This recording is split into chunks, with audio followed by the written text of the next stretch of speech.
आप एक बात पर विश्वास कर लीजिए कि आपको कोई भी सुखी नहीं कर सकता। यदि आपको कोई सुखी कर सकता है तो आप हैं। बिल्कुल घनीभूत अर्थात ठोस बात है, इसे समझ लेना। यदि आप अपने विचार के द्वारा, विवेक के द्वारा अधर्माचरणों का त्याग करके धर्म पूर्वक जीवन व्यतीत करते हुए भगवान नाम जप करते हैं तो पूर्व पाप कर्म के अनुसार जब देह रचा गया तो उसमें जो प्रारब्ध दुख सुख का है वो तो आएगा, पर आपको परास्त नहीं कर पाएगा। और आगे आपके लिए महासुख है जो दुख और सुख दोनों से परे है। अखंड प्रसन्नता, अखंड आनंद, वो केवल आपके करने से होगा। उपदेश मिल सकते हैं, मार्ग बताया जा सकता है, आपको सहयोग मिल सकता है, पर चलना आपको होगा।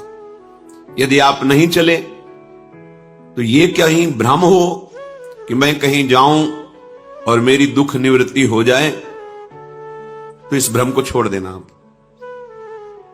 क्योंकि हम आप तो बहुत छोटे जीव हैं, अर्थात बहुत लघु तपस्या, लघु पुण्य वाले हैं।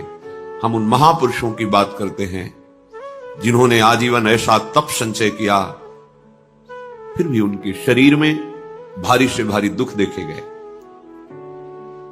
ये दुख और सुख एक भ्रमात्मक इंद्रजाल है माया का, ना दुख है ना सुख है। जैसे जो सपने सिर काटे कोई, बिन जागे दुख दूर न होई। ऐसे स्वप्न में तुम चक्रवर्ती सम्राट बन जाओ तो जगने पर तुम थोड़ी रहोगे, तुम जो हो वही होगे। हम भगवान के चिदानंद अंश हैं। ये भूलकर हम अपने को स्त्री पुरुष, अच्छा बुरा, धनी निर्धन, दुखी सुखी आदि आदि बहुत सा प्रपंच है, इसे हम अपने दिमाग में बैठा लिया है। जब तक आप ये प्रपंच नहीं छोड़ोगे तब तक आपको सुखी कोई कर ही नहीं सकता, क्योंकि दुखालयम नाशवान संसार का तो तुमने अस्तित्व रखा है।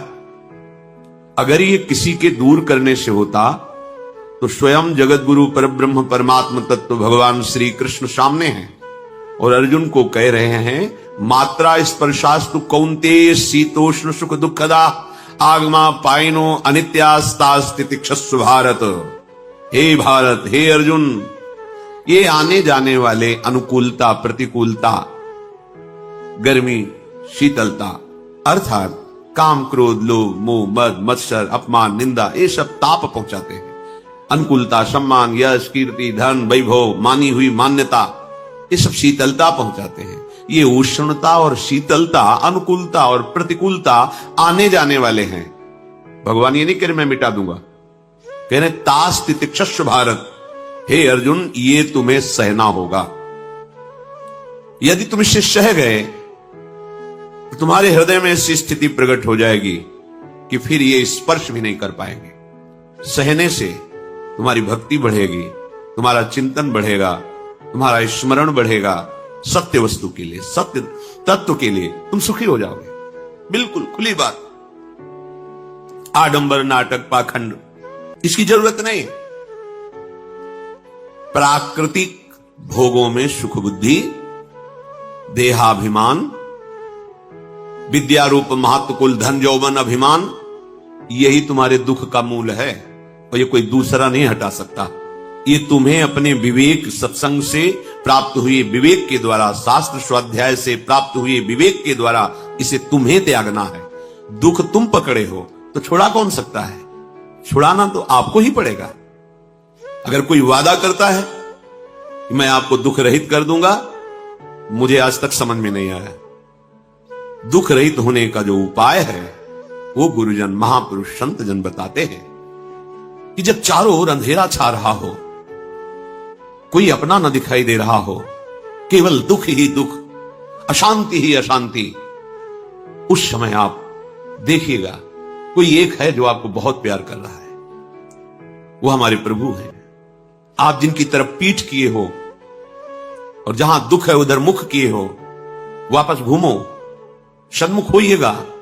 सन्मुख होए जीव मोई जब वही, जन्म कोटि अघनाशों तब वही। करोड़ों जन्मों के पाप नष्ट कर देते भगवान। जहां प्रभु की तरफ हुए तो पता चला बहुत जन्मों से बिछुड़ा था, वो मेरे स्वामी मिल गए।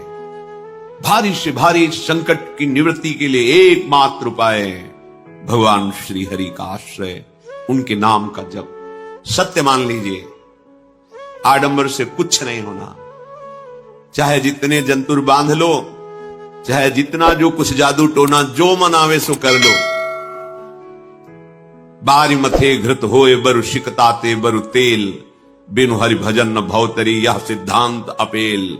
विनिश्चितम बदामिते नान्यथा वचांस में हरि भजनती। अटल बात है, यदि भजन नहीं करोगे तो तुम्हें कोई सुखी नहीं कर सकता। तात्कालिक आपको ऐसा लग सकता है मेरा काम बन गया, नहीं, वो तत्कालिक है। हमारा काम बनना तो तब होगा जब हमारा आवागमन मिट जाए, सदा सदा के लिए मुझे ऐसी वस्तु प्राप्त हो जाए कि जहां चाह ही खत्म हो गई, जहां दुख ही खत्म हो गया। वो हमारा स्वरूप है, वो हमारे आराध्य देव है। प्रार्थना मान लीजिए, भटकाव से बचिए। ये कलिकाल मलायतन मन कर देख विचार,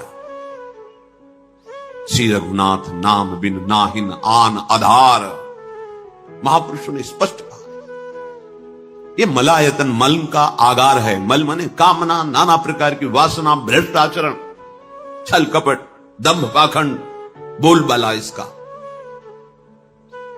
एकमात्र श्री भगवान का नाम आधार है। जो चाहत है नित्य सुख अरु मन को विश्राम, तो हित ध्रुव हित सो भजत रो पल पल श्यामा श्याम श्यामा श्याम श्यामा श्याम।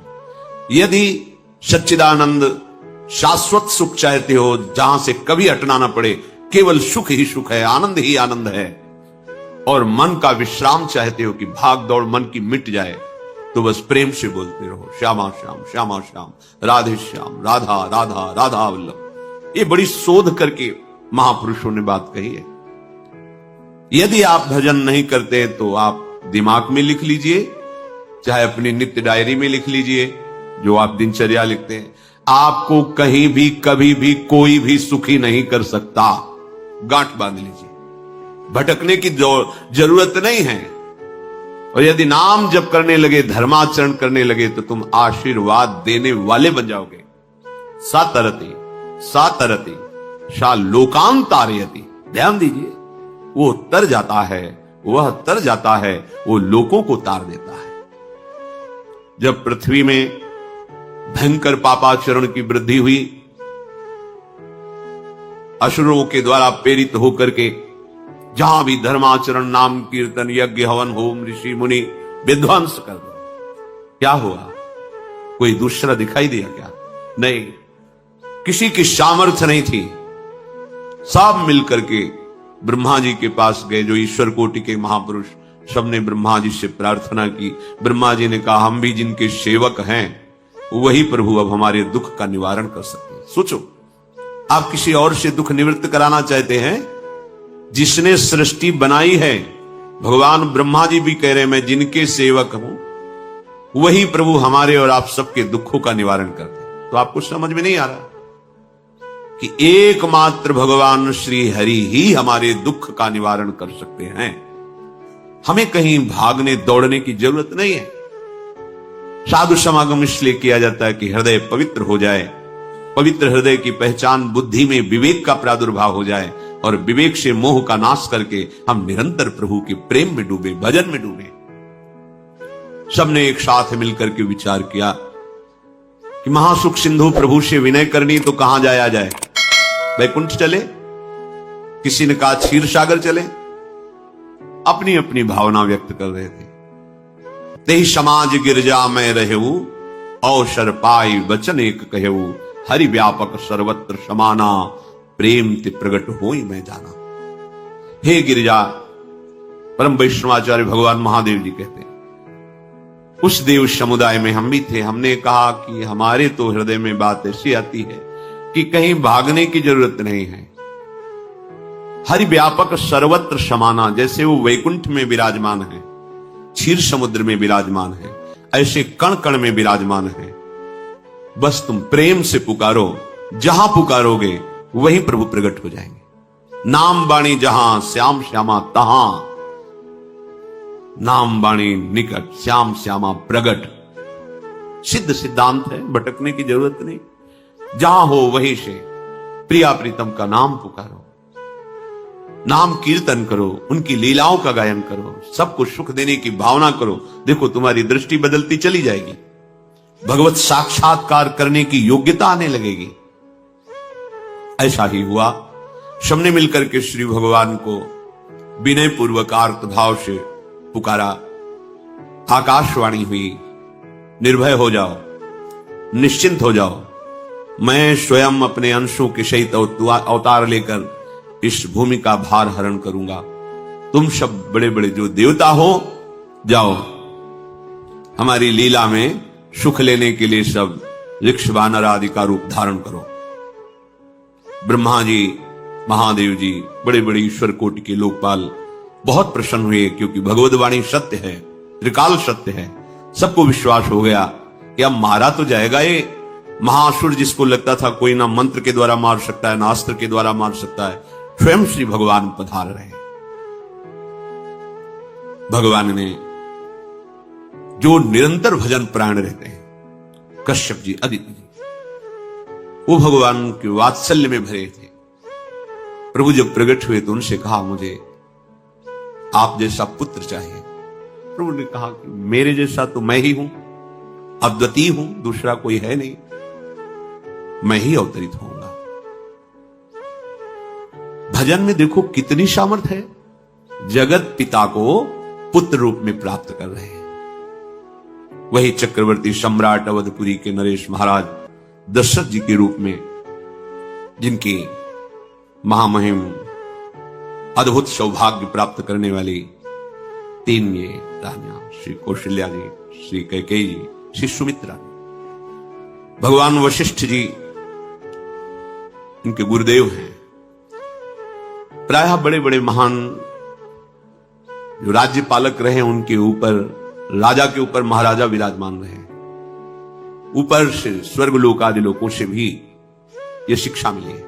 देवराजेंद्र तो भगवान बृहस्पति, दैत्यराज बलि तो भगवान शुक्राचार्य, जनक जी तो सदानंद जी महाराज, दशरथ जी तो वशिष्ठ जी महाराज। ऐसा था, क्योंकि जहां हमारा विवेक काम नहीं करता, वहां ये ब्रह्मबोध संपन्न महापुरुष तत्काल हमको संभालते हैं।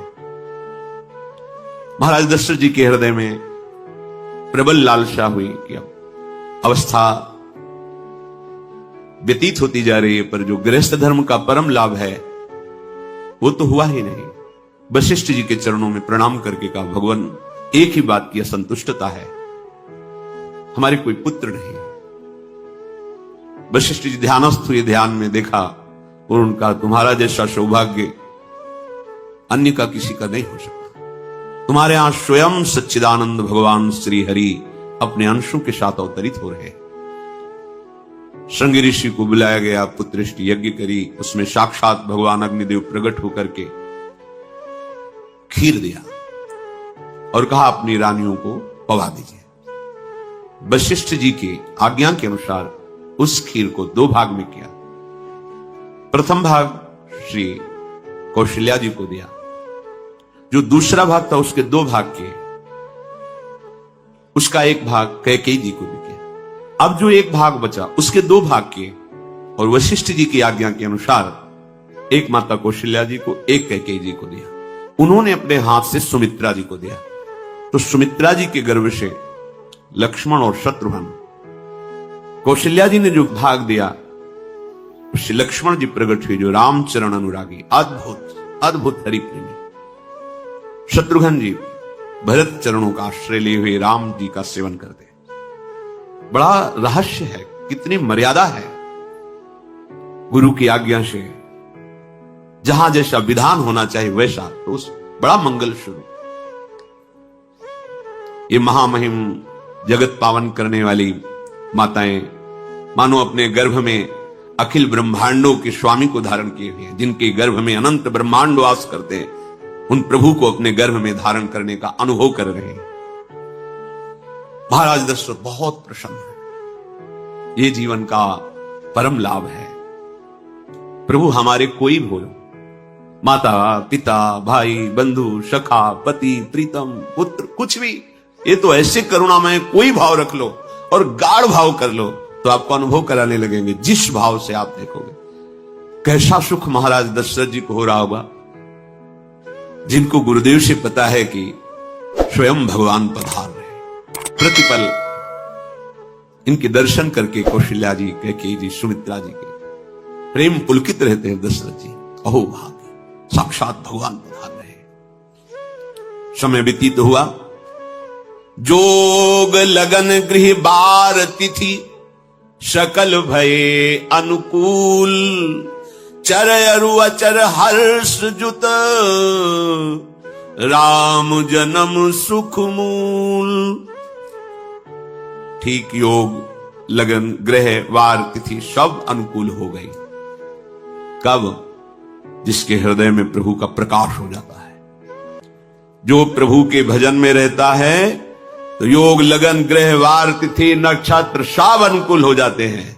जो पे कृष्ण चरण मन अर्पित तो करी है का नवग्रह रंग। 7 ग्रह नक्षत्र वार तिथि ये जितने भी विघ्न कारक या शुभ कारक है, ये सब शासन में रहते हैं।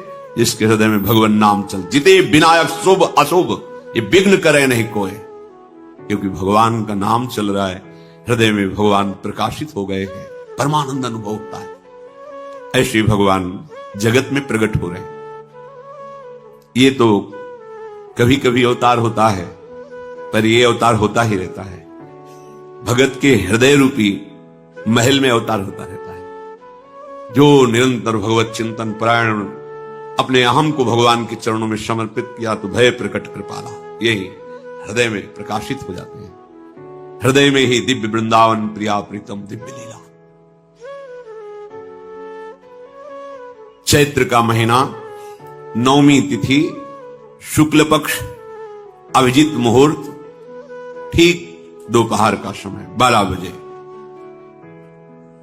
सब लोगों को परमानंद प्रदान करने वाले प्रभु पधारे।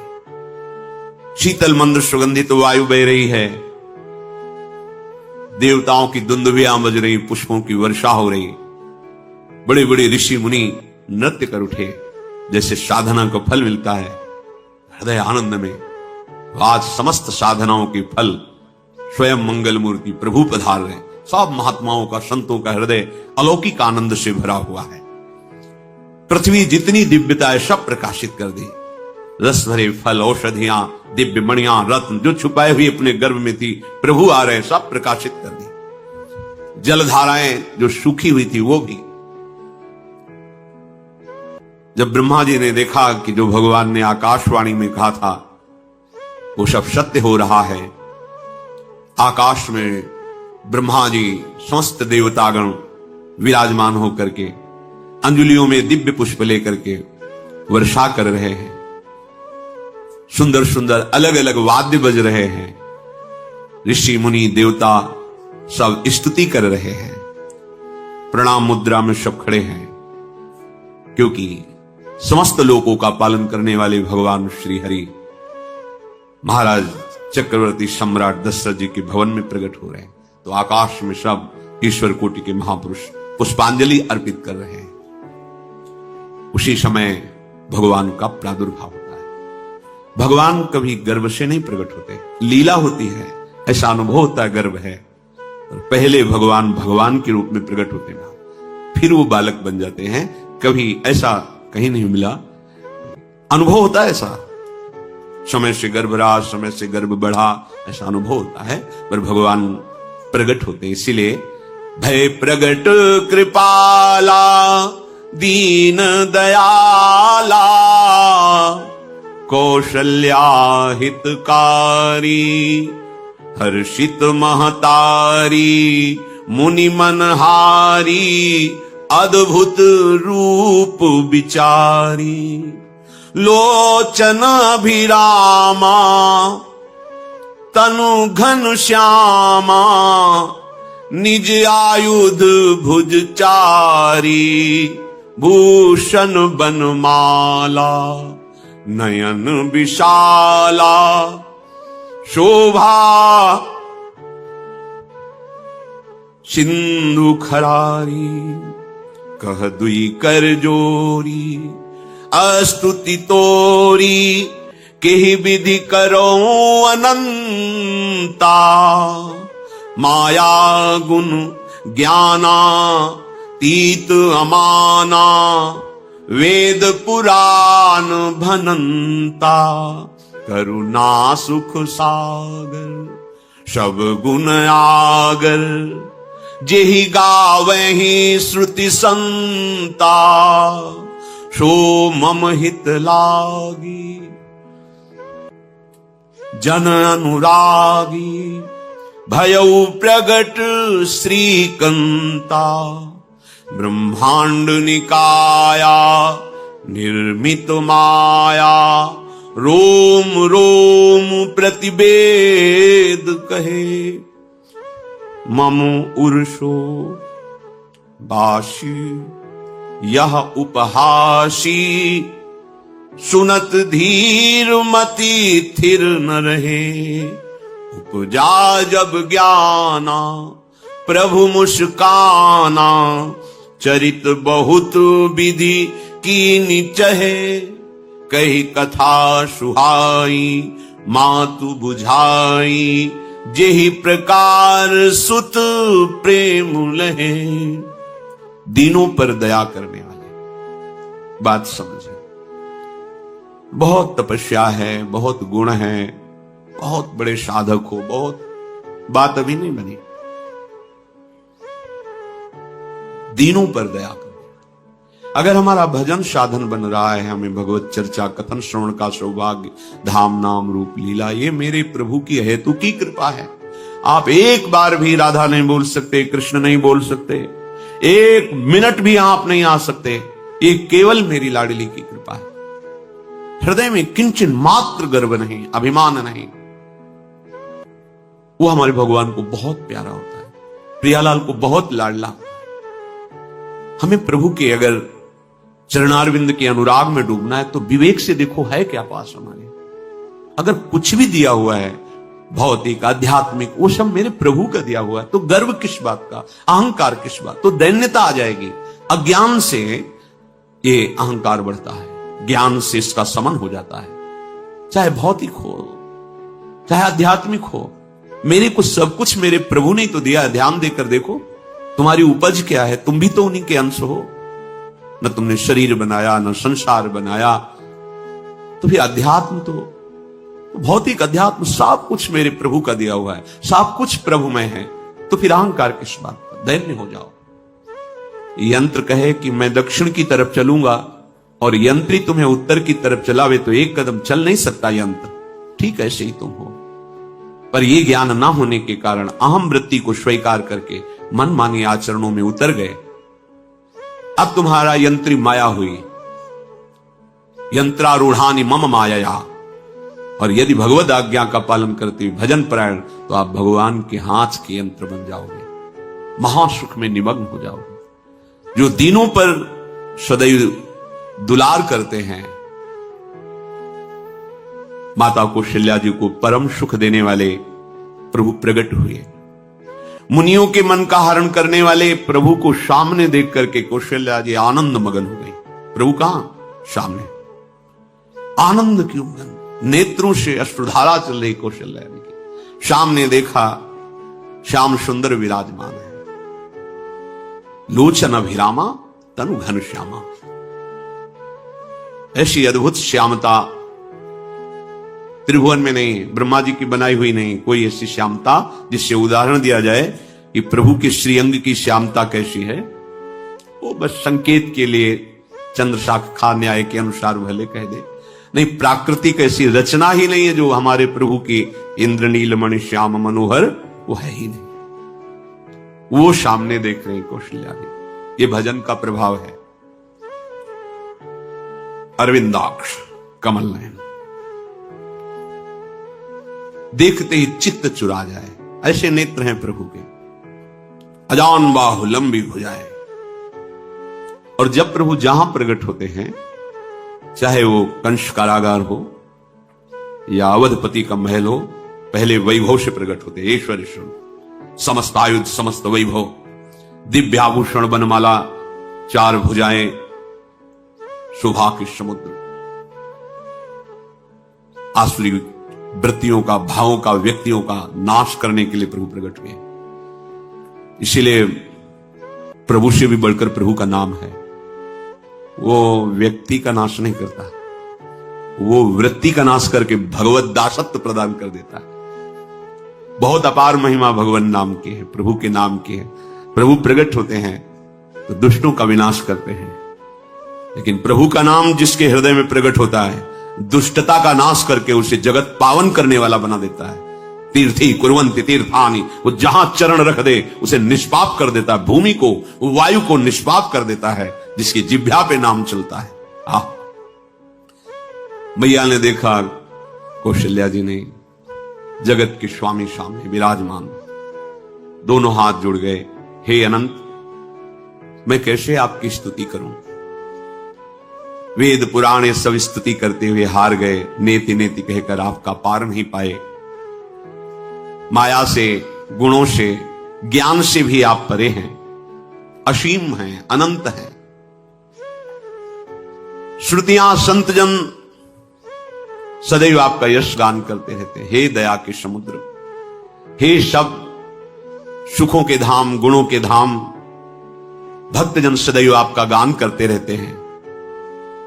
आज वही प्रभु मेरे सामने प्रकट है।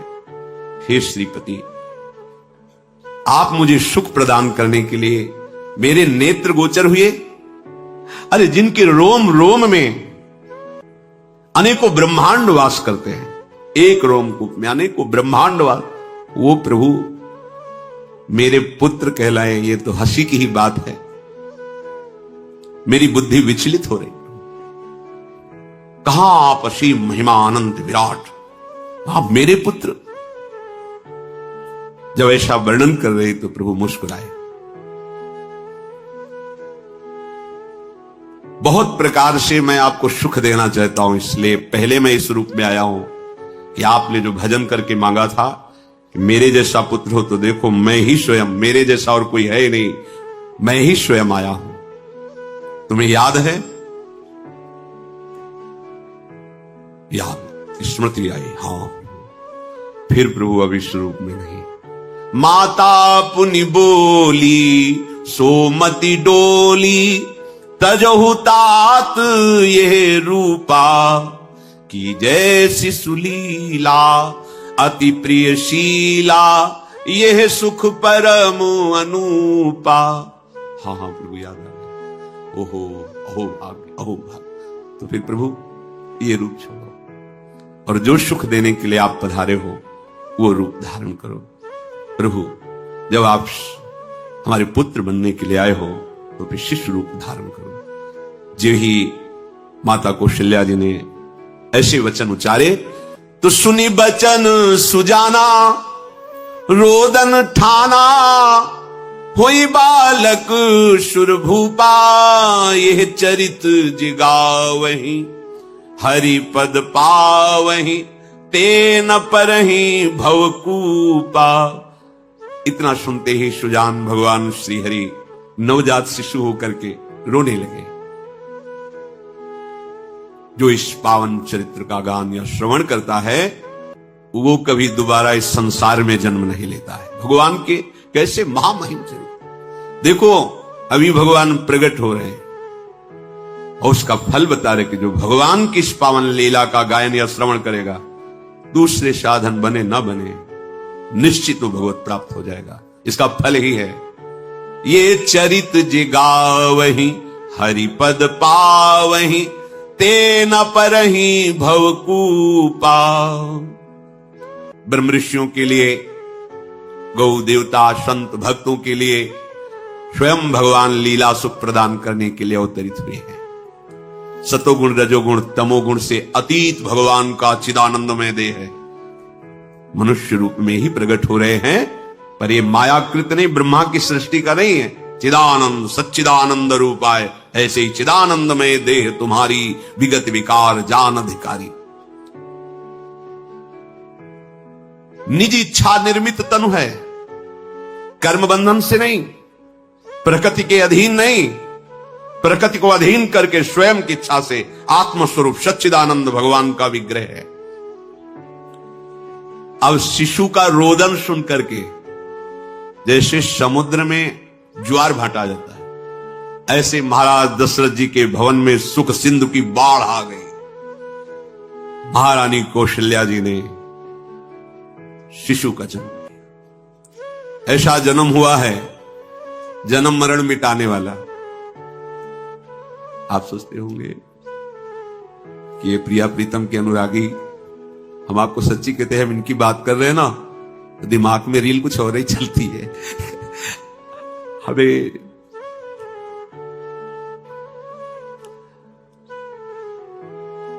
आनंद की उमगन मेरे प्रभु।